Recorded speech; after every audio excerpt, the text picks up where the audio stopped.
But I cannot be boastful about it, because everyone is going to be called. Not one will be left. Not one is lost in all my holy mountain. And the one who precedes is not better than the one who follows, because you can't precede God and be better than God. It's all God.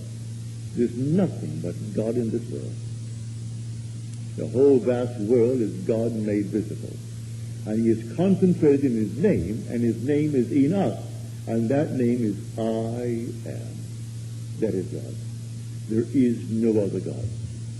So do not turn on the outside to find any other God. You will look in vain. This is the only reality. God. And he is housed and concentrated in the individual. So if that individual goes berserk, it's perfectly all right. He still is linked to the one who thinks himself so good. And the one who is so good, who may be called tonight, is not better than the one that he condemns in this world. The whole vast world is linked together, every one of us. As she saw it so clearly, from breast to breast to breast. And when the thing became invisible, she still knew, though invisible, we are tied together. Even the one who is now the top, the one who is the ruler, the one who is the head, he is not divorced from that fabulous crowd, unnumbered people. The base was enormous. I got thinner and thinner as it formed the pyramid to the top. And when you bring forth the top cornerstone, it is by grace, which means it's a gift. You do not earn it. No man can earn this. Grace means an unmerited, unearned gift of God. And that gift is God's gift of himself to man. And no man is good enough to earn it. So let no one tell you that he earned it through hard labor, and this did it to so-and-so. Forget it. We all go through the furnaces. Everything in this world that seems so horrible, you either have passed through it, or you're going to go through it. Don't think you're going to escape by anything that you've done. Not a thing. You will pass through it. So do not judge by appearances. And judge this man as very marvelous because he's rich, and that one because he's not wealthy, as something that God has ignored. Forget that.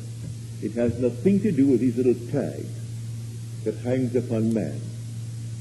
Everyone will be redeemed. And the redemption is, the gift is complete. And the gift is God's gift of himself to man. And God's name forever and forever is I am. But remember, he is not only almighty. He's not only awareness. He is a loving Father. And humanity is his Son. And humanity gathered together and fused into a single being comes out as David. And David stands before him. And I can't describe to anyone the thrill when you find the Son who brings back your lost memory. Because it's not now. The minute you see him, you know you're always the father of David.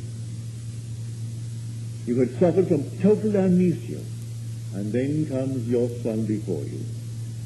And here, you know exactly who you are. So they will say to you, but is he not the son of Joseph? Do we not know his parents? And what does he mean saying that I came down from heaven? What does he mean by saying, I and my Father are one, and my Father is he whom you call God? Well, why listen to him? He's insane, and he has a devil. Read these words in the book of John. The 10th chapter of John. He has a devil. He's insane. He's mad. Why listen to him? Because we know his parents. We know his brothers. We know his sisters. And he dares to say, I came down from heaven. But may I tell you, you did. No one ascends into heaven, but he who descended. And therefore, to ascend, you first have to descend. And you lose all memory in your contact with man. And think that you are John Brown, because your mother's name is Mrs. Brown, your father's name was Mr. Brown, and they name you John, so you think you are John Brown, and you've completely forgotten who you are. You are never John Brown, save for the moment that you are playing the part. As you annex the brain of the little body that is named John Brown, it became a portion, but only a temporary portion of your soul. And through that, you ride it. You ride these bodies as you would ride an animal. Take good care of it, but don't think for one moment it is you. You are the immortal being. You are God expanding, and this is how he expands. He comes down and assumes the limit of contraction, called man. And then he bursts the shell and begins to expand, and there is no limit to expansion. It's forever and forever. He's only set a limit to contraction and to opacity, but not to translucency and to expansion.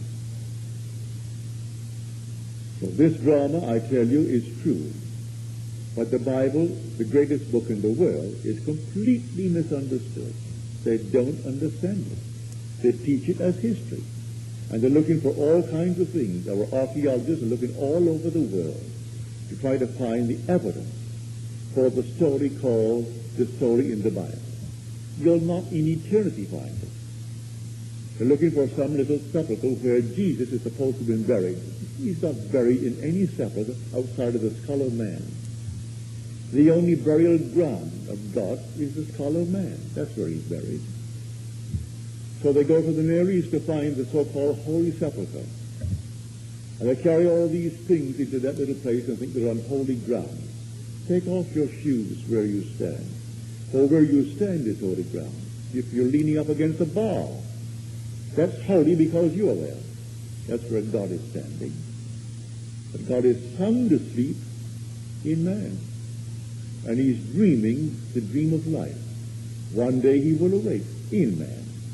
And he will awake in the grave, and the grave is the skull of man. And he will come out of that.